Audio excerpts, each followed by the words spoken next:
Howdy, stranger. Don't say howdy, stranger, to me.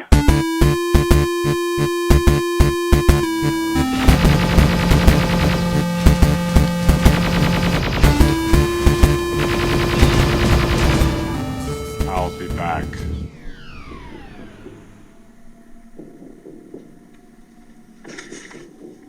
I'll be back. Hello. Say hi there. We are back. It's episode 20. What did you guys get up to in the corner there while at the opening? 'Cause it sounded like you had a moment. I was going to grab that mic. I went, oh, that's not my mic. And then I grabbed my mic and I was like, now there's dead air. So she tried to fill it and they were in, at the same time and cocked it up. Sometimes you just can't predict the magic that happens on the air. That, of course, was Arnold Schwarzenegger saying the immortal line, I'll be back. We are back. This is the 2-Minute Terminator, where we take apart the Terminator movies one by one, 2 minutes at a time. I'm Ethan McKinley, your host, and I am famous for ethanmckinley.com. So come and... Famous inverted commas. Fucking hell. Come and check out my other website and podcast, Questionable. Reviews, Ethan. I'm surrounded by other literary and performance talent. Joe Tucker. Good evening. Hello. Hi. Good evening. It's a pleasure to meet you. Who's BBC. amazing. What's your blog called? The Secret Bartender. There you go. Yeah. And JoJo's Dojo, which is And also funny JoJo's and Dojo genius. and stuff. And our eminent co-host. Who has just noticed Yawning. that Sarah... No, I'm not. I'm in shock. I don't think Sarah Connor's wearing a bra.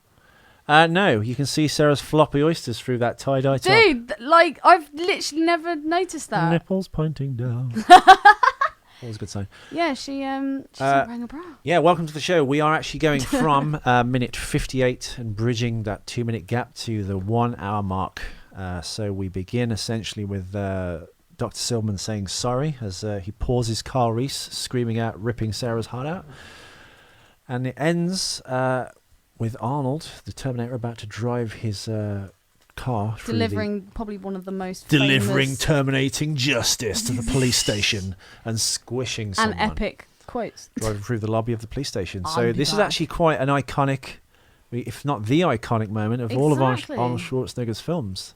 And when you see Arnold Schwarzenegger, whenever there's any kind of like art or any like posters, whatever, it's that exact kind of look that he has: the frazzled hair, the gargoyles, that jacket. Because he has actually changed from the original outfit. He doesn't have the Well, he was same, originally in a like... giant moo-moo, wasn't he? That was with leopard print on it and stuff, and they didn't. I'm just kidding. So How that to sounds Kill a bit more like Podcast Dead. Conan. But yeah, originally, do you remember he had that like coloured patterned top that he nicked off the Punk? He's not wearing that anymore. He's actually changed his outfit. Oh, no. Oh, God, look at you pulling out all the movie mistakes. I wonder how that happened. Yeah. You've been excelling in that over the last few episodes. I know, right? Well done. Yes, Arnold Schwarzenegger, of course, wanted to say, I will be back. And James Cameron said, no, it's I'll be back. And Arnold tried to fight for I will be back. because he couldn't pronounce I'll be back because of his crazy accent. And James Cameron famously said, look, I'm writing this. Yeah, you don't tell me how to direct and I won't tell you how to act. Well, Just 'cause, say what's on the page. I've heard, well, I say I've heard, that's bullshit. And it I don't made know his anyone in the movie career. scene, but apparently James Cameron was very difficult to work with. James 'Cause Cameron, he's such a perfectionist. I understand, is very difficult to work with on all his projects because he was a special effects man and a matte artist, and he designed literally all the concept designs for the Terminators, not only the design themselves, but also how mechanically it will work, and passed those on to Stan Winston, who didn't do any alterations apparently because they were that mechanically brilliant. So I'm not sure if he's a good technical artist and that's what he was trained in, but yeah, he's a bit of a know-it-all, I understand, but he's got the brain. I'll write the script, you read the fucking script. If James Cameron was from the East End of London, that's exactly how he'd say it. I actually met one of the actors that he worked with on The Abyss. Who? You kept that quiet. Oh, God, what's his name?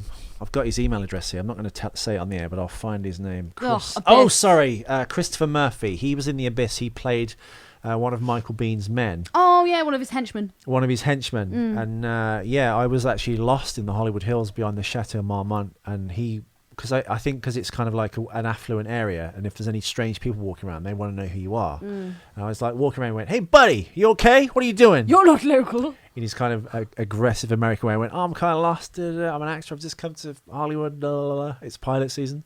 He's like, I used to be an actor. And I was like, oh, I know you. Because Ethan's genius, weird, autistic movie brain went, you're in The Abyss. and you're in Valley Girl with Nicolas Cage. He's like, yeah. So he kind of like, that warmed him up a little bit. Nice. And then he kind of told me about what it was like in Hollywood, And what then he he's sucked doing your dick. now.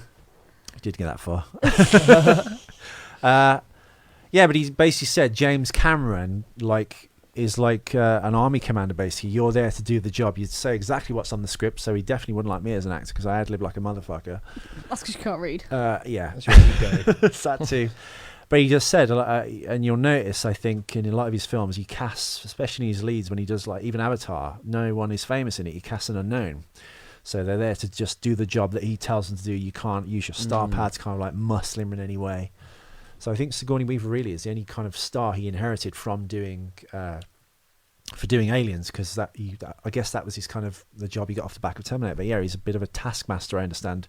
Ed Harris hates his guts. I think most of the cast in The Abyss, they hated it. It's one of the most difficult film shoots in history, as it was filmed in this giant tank, the largest underwater tank ever, like all the submarines and Oh stuff. yeah, I remember reading about that. And he made them go through scuba diving school. He made them go through all these like awful But like that's why they're tasks such great just to kind of- films, though. The pedantic people They are are. always the best. Perfectionists. But yeah, he Apocalypse crushes Now his is a- cast and Yeah, crew definitely. apparently.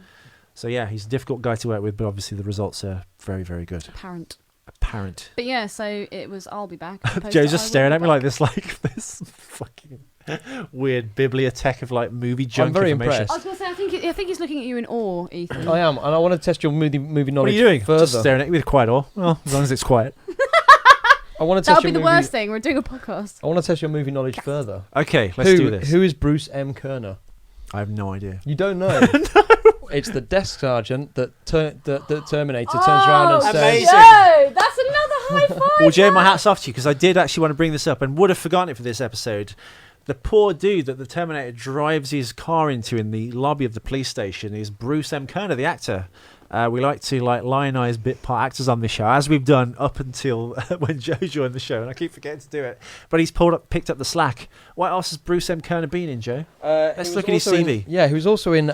He did nothing after Terminator. I think he made so much money from being told that Terminator will be back, that he retired from 1984. He did nothing until 1996. He was in a movie called Moshe, and then in 1999 something called The Parkers.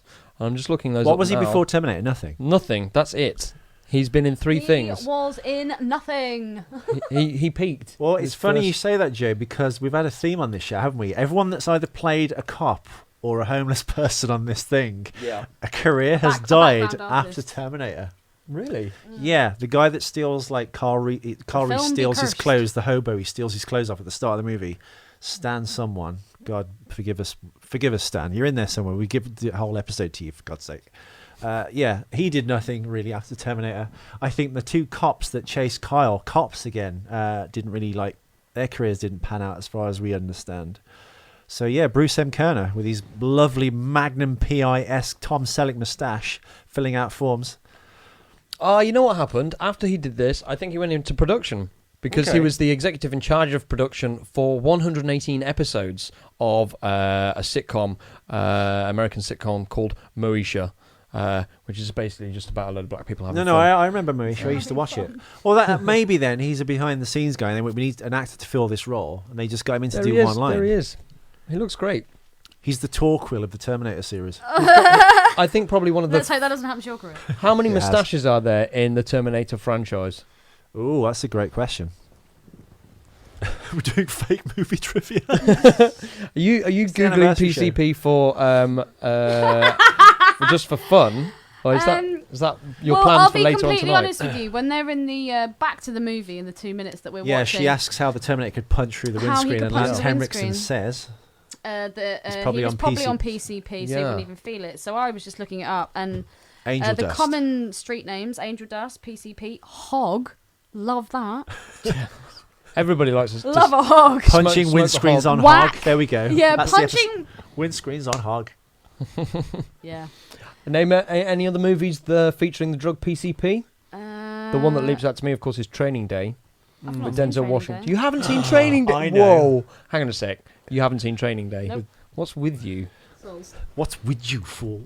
Soz, not soz. Yeah, PCP is mentioned in Trading Places when Frank Oz, who does a cameo, who's the voice of Yoda and Fozzie Bear, is reading James Cameron. Sorry, James. I mean Dan Aykroyd, the right actor, Has who's he being texted arrested. you back yet, by the way?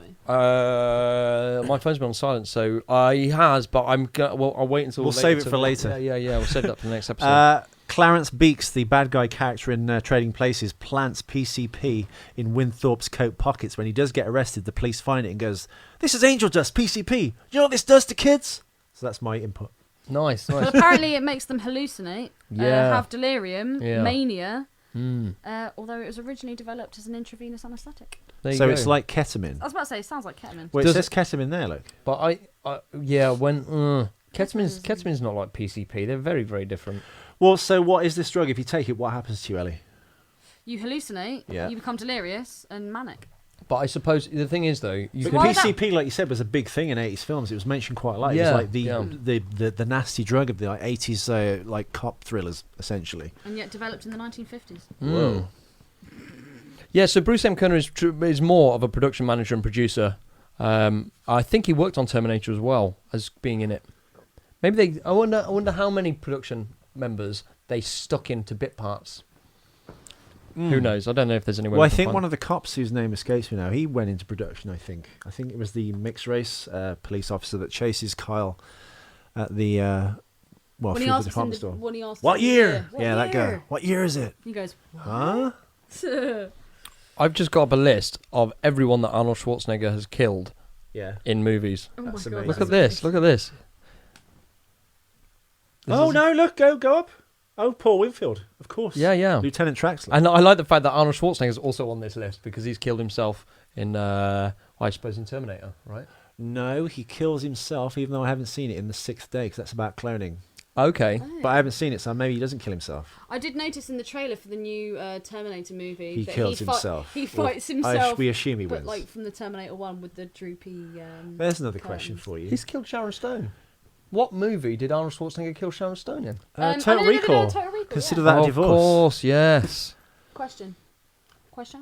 A Terminator that's been on Earth for about 30 years. So the mechanics are all. We're going to skip forward like 4 movies here to Terminator Genesis. In the trailer, he clearly fights himself at his arrival at the LA Observatory. Would a 30-year-old, grey-haired, old mechanics and biological side Terminator be able to fight a brand new, sexy, fresh out the box Terminator? No. Experience. He's got data that he's collected over years and years of fighting, and Actually, maybe yeah, I that quite like that. an out the box Terminator has not got any actual practical. I've been Skills waiting for developed. you. It's kind of like having sex with an older dude as opposed to a younger dude. Yeah, but you've got the vim and vigour of a younger dude and the failure to keep an erection of an older dude. How old are you, Ellie? 26 How nearly. old are you? 39. 39. He's 48. Well, I'm 62, so fuck you. You look amazing. Well, for your almost age. like I do, Obi-Wan Kenobi and Anakin, because everyone's got the experience in Revenge of the Sith, even though we're prequels. And Anakin is obviously much more a skilled fighter and has like more midi-chlorians, worst plot contrivance ever in films. But Obi-Wan's got the experience, so who knows? Yeah, maybe. Did you know that do you know who was originally going to direct Star Wars? No. Uh, Ethan should know. I Turned it down. I thought it Turned would it have been down. George. He turned it Francis down to Ford make Coppola? close. He turned it down to make Apocalypse Now. It's Francis Ford Coppola. Kubrick. No, Kubrick didn't make Stanley. Apocalypse Now. Kubrick made Full Metal Jacket. Full Metal Kubrick- Jacket Oh, maybe you're right. Yeah, it is is Francis Ford Coppola. My bad. 1988, I think, and it was filmed weirdly around the dockside in London. Ooh. I have That's to why- be corrected on my own piece of trivia. Then I'm sad about What that. the fuck? Yeah, Francis Ford Don't Coppola. test him, dude, So seriously. disappointed in Francis Ford Coppola formed an American Zoetrope and used to, I think, lecture at UCLA, where George Lucas was studying film with people like Walter Murch. He went on to direct Return to Oz. He was I an loved Return to Oz. he was an editor and stuff. So Haven't there was seen that. Francis Ford Coppola, that good? Walter the Murch, wheelies. Oh no, I have seen it. Yeah, I do remember the wheelies. John yeah, Milius, Martin Sorry. Scorsese, Steven Spielberg. You have these like film school kids, you like this new generation of filmmakers, and I think Coppola took George Lucas under his wing, and that's how he developed he developed off his short student film THX 1138 into a full-length film, which was made by Coppola's company, American Zoetrope. Yeah. THX 1138 is a fucking great movie. And then Lucas did American Graffiti, and then started to write this Flash Gordon type thing called Star Wars. So yeah, and then decided to do it himself. There you go. Wow. Factual. If only we were doing a podcast on Star Wars. We still could. There's plenty there to mine, even though we're not going to steal the thunder of inspiration to the. We should try and find a weird Star angle Wars minute to Star Wars to do a Star Wars podcast. Something weird. Well, we talked about something last night. There's a character that runs past the camera. Sorry, we're off topic, listeners. Called Wilro Hood. And he runs past the camera. He's a black guy in an orange boiler suit. Yeah, the ice cream maker. The prop they used in the film, he's running under his arm, is an ice cream maker from 1980. Yeah. And because of this, he's become like this cult character. So people go as cosplayers, Wilro Hood. With this ice cream maker. Oh, no shit. Yeah, that'd be That's amazing. glorious. And everyone turns up at Comic-Con with an ice cream maker and an orange jumpsuit on. It's really funny. So yeah, you could. Maybe because internet. if we go to Comic-Con in LA, we could all dress up. Well, we need this podcast to be a hit. So everyone tweet this, tell your friends, download it. Give us a lovely review. Behind the counter. I saw a really interesting thing about cosplay the other day. There was a guy in Japan who's really into Silent Hill, right? And he's got the outfit for the guy with the triangle pyramid head with a massive sword. And he woke up one morning really early before work and saw that it was really foggy. So he dressed up in his cosplay and just started walking around the streets of whatever village that he was in, dragging his sword around. That'd be amazing. and he got shot by the police. And he was on PCP. Something I find quite ironic in this scene is the fact that Silverman happens to walk straight past the Terminator. Yes, his And beeper has goes no off. idea, Just yeah. his fate's Well looks spotted, down. Ellie. Yeah. Do you have anything to add to that, Ellie? Just I like the fact that happens, and the other thing that is So Silverman kind of he misses everything. So. he totally misses. But then everything. again, would he have recognised him just going in? Would he just thought he'd be some like biker going to pick up? No, some but I love the bail or fact something? that Straight he's in. obviously taken the piss out of Kyle, and he's just like, oh, he's a loon, and just saying, oh, this happened and that happened, and normally you have to try really hard to get this out, and blah blah blah, and the guy, well, he's not a guy, he's not even alive. He just happens to walk straight past him. I just find that It begs quite... the question why Sarah was in the nut house in the second one, which we will come to, viewers, I promise. Why he'd actually she'd end up in the nut house. When Carl says this story, fair enough, it might be bullshit or not, but then this dude comes up, shoots up the entire police station. They've got CCTV footage of whatever she and Kyle has described. So how would she ever end up in the nut house with the child taken away from her? Because Good the question. truth is too unimaginable. There's the truth. There's the truth and the truth. And I also find the what's his name again? Lieutenant Traxler, played by He's so fucking Paul. patronising. Yeah. Like, he's just like, you see this here? This is body armor. Yeah, she's like a young girl. She might not know It's all this pretty stuff. obvious what that is. I think How body dare armor you. was probably a recent Poor Paul Winfield, God rest his It's an soul. old sofa, but it sure is comfy. That's what they all She say. wakes up with him climbing on top of her. Teabagging. I like the fact that his jacket is the same colour as the sofa. Yeah, that was planned. She blends in like Predator. This is just a pair of legs and a mullet coming out the top of this like invisible void on the couch.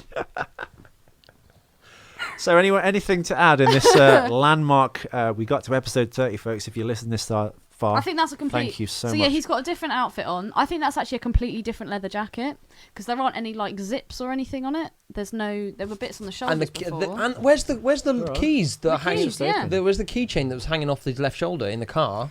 Has since gone. It's got to be Where a did different he leather get his jacket. clothes from? Oh, his new leather jacket. Was this from the same pharmaceutical That's a great shop? question, actually. We've just given this show 3 more minutes of mileage. He's got a completely different leather jacket Yep. and T-shirt.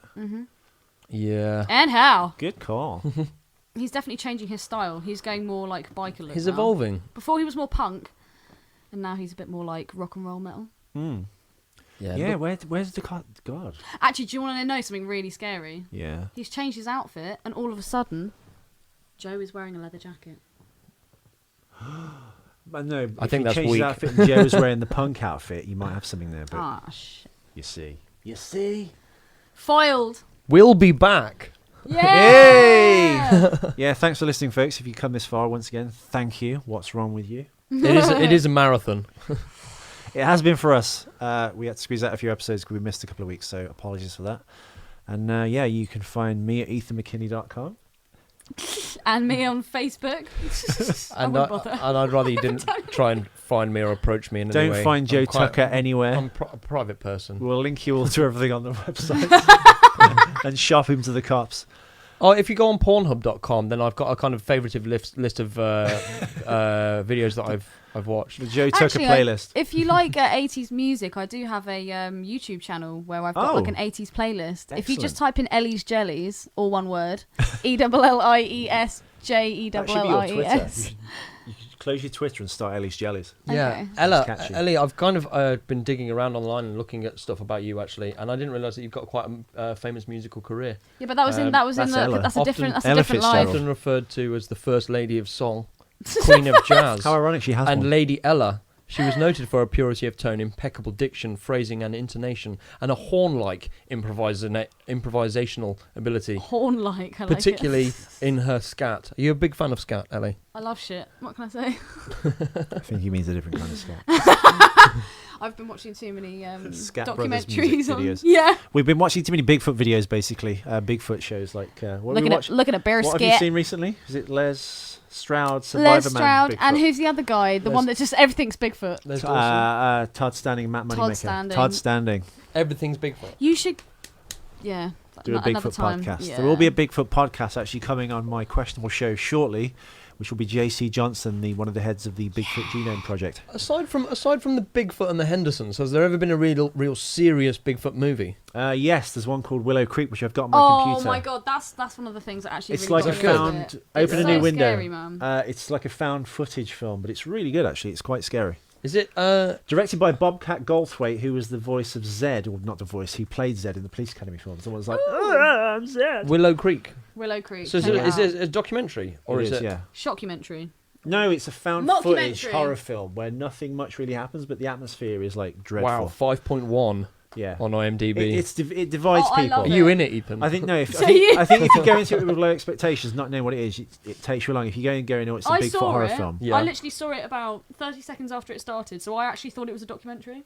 Oh, so that was probably quite gripping. And it was then. only at the very end that I realised that I was like, no, this can't be real, because if this is real, holy fucking shit. Holy shit! Holy shit, man! It's based on a that series kinda of books started it all. called The Missing 411, which has people go missing in the wilderness, but there's no like signs of predation. There's no torn clothing.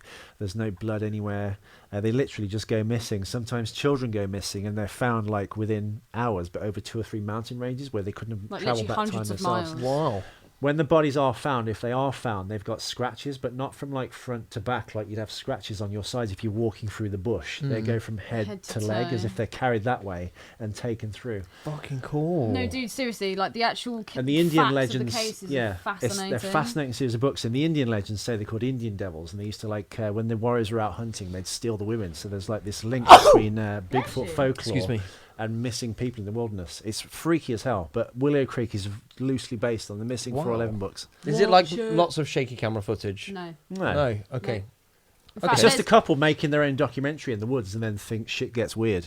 Yeah. Although you don't see I'm in. anything. Nothing, but that's what I love about it so much. That's why I really like Blair Witch, but we're massively going off the subject now. We are. Apologies, Terminator fans. There's a bit of Bigfoot trivia there for Go you. from seeing nothing to seeing everything.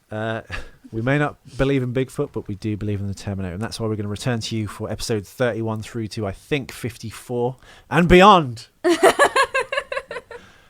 So, yeah. To infinity. If you want to support us on Patreon, please do go to patreon.com and send us $1. Because it Ethan does, will get a tattoo if you do. yeah, if we get to $2,000, I will get a Terminator tattoo. But it does cost a lot of money to lug around this studio equipment to various people and do these shows on the lam. So if you could help, Al that'd be fresco. great. You can find us at 2 Minute Terminator, the podcast, on Facebook and Twitter. And if you want to send cosplay outfits or Yeah, get dressed up, guys.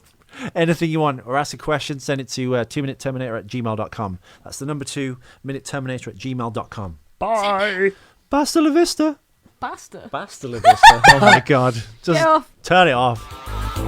I'm Arnold Schwarzenegger, and I'm stupid in my head. I'm Arnold Schwarzenegger.